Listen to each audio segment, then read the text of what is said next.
Nessas últimas semanas, circulou uma notícia triste de um jovem que faleceu, possivelmente em decorrência do uso inadequado de insulina com finalidade de fisiculturismo. Ele também era usuário de anabolizantes.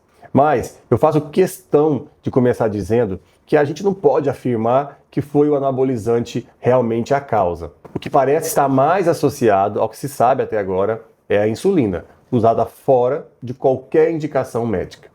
Mesmo assim, eu decidi fazer esse episódio porque ele toca num mundo que eu vejo dentro do meu consultório no dia a dia. O mundo de uso de substâncias para fins estéticos e esportivos. E o que eu quero te contar, como eu, na prática, acompanho esses pacientes. Eu sou o Dr. Helder, fica aqui comigo, mas antes de eu entrar no técnico, uma coisa rápida eu preciso falar.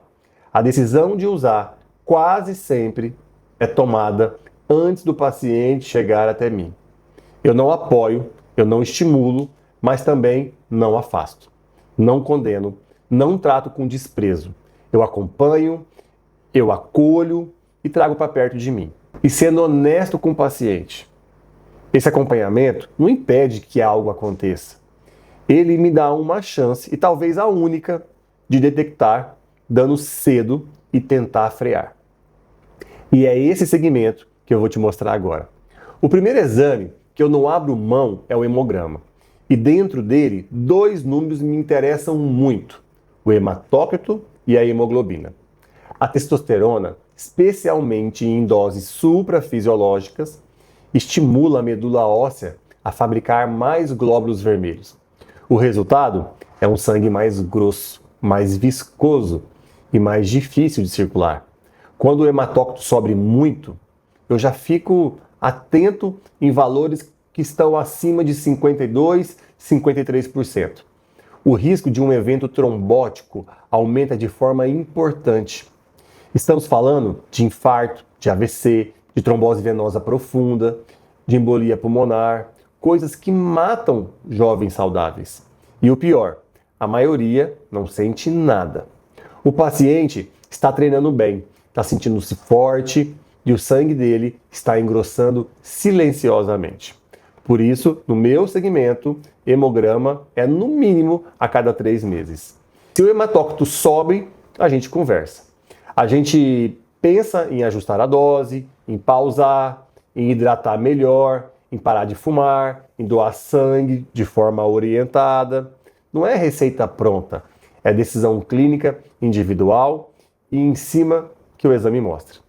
Agora, a gente entra no que mais me preocupa: o coração. O uso prolongado de anabolizantes em doses suprafisiológicas está associado a alterações cardiovasculares relevantes: hipertrofia ventricular, disfunção diastólica, disfunção sistólica subclínica, arritmias, hipertensão, e muitas dessas alterações elas começam silenciosamente. O paciente continua treinando pesado, sentindo-se ótimo, e o coração já está lá mudando já. Por isso, eu trabalho com uma sequência clara de exames.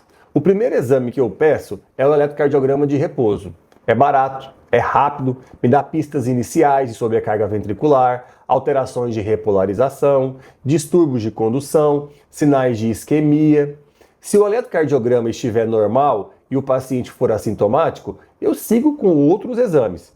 Se o eletro mostrar alteração ou se o paciente tiver sintomas como palpitação, dor no peito, falta de ar no treino, tontura ou síncope, aí entra o Holter de 24 horas para investigar as arritmias e o que for necessário. Em paralelo, eu peço um mapa. Anabolizante eleva a pressão e muita gente tem hipertensão mascarada. Pressão normal no consultório e alta na vida real, no trabalho, na academia, dormindo. O mapa, ele desmascara isso. Eu já peguei paciente com pressão 13/80 no consultório e média de 24 horas com 14,5/95. Sem mapa, eu não teria visto. E o ecocardiograma com strain também é um auxiliar interessante, porque o eco comum me mostra a estrutura e a função grosseira do coração. O strain, que avalia a deformação do músculo cardíaco, ele me mostra a função antes dela cair. Quando a fração de ejeção ainda está normal, o estreem já pode estar mostrando que o músculo não está se contraindo como deveria. E isso é ouro para detecção precoce.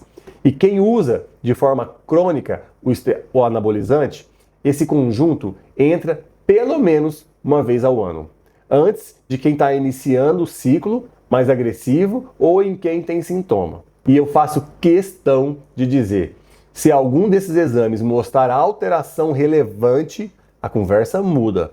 A gente sempre vai conversar sobre reduzir, sobre interromper, sobre buscar ajuda.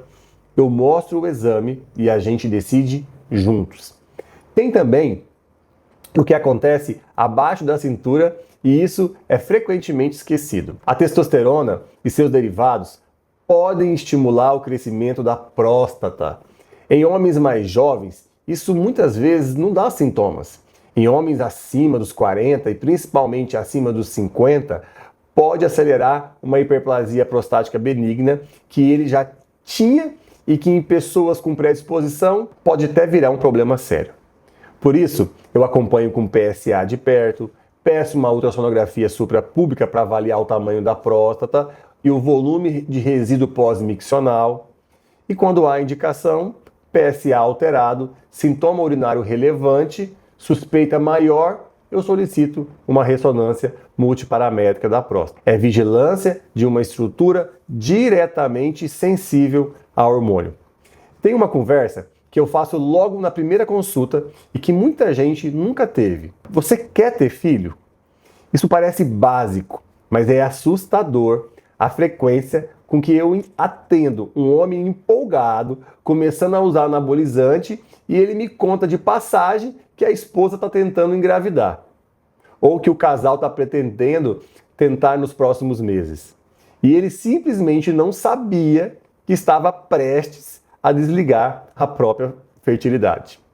Anabolizante em dose suprafisiológica suprime o eixo. Cai o LH, cai a FSH, cai a produção endógena de testosterona, cai a espermatogênese. E em muitos, o homem fica azospérmico, sem espermatozoide no ejaculado. E embora boa parte recupere depois de parar, essa recuperação não é garantida e pode levar muitos meses, às vezes até um ano.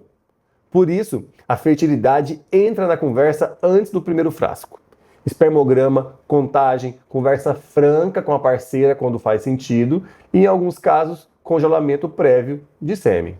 É uma decisão informada que precisa ser tomada antes e não depois. Fechando a lista do que eu olho de rotina, ainda entram as enzimas hepáticas, porque boa parte dos anabolizantes orais é hepatotóxica. Perfil lipídico completo, porque anabolizante derruba o HDL e sobe o LDL de um jeito que assusta.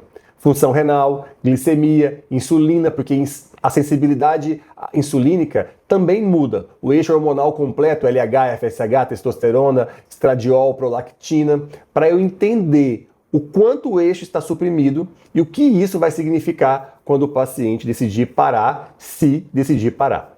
Eu termino esse vídeo deixando uma coisa clara. Ele não é um convite ao uso. Não existe uso totalmente seguro de anabolizante em dose suprafisiológica para fins estéticos, esportivo ou recreacional. O risco é real, ele é documentado. E como a gente viu nessa semana, mesmo que em um contexto diferente, pode custar a vida de um jovem saudável. O que eu defendo é outra coisa. Se a decisão já foi tomada, fugir do médico é o pior caminho. O médico não está aí para julgar. Eu estou aqui para olhar exames, detectar problema antes de virar tragédia e ajudar o paciente a tomar decisões mais informadas. Inclusive e principalmente a decisão de parar quando for a hora. Se esse vídeo te ajudou a entender melhor o segmento ou te fez pensar em alguém que precisa de acompanhamento, compartilha com quem precisa ouvir isso sem julgamento.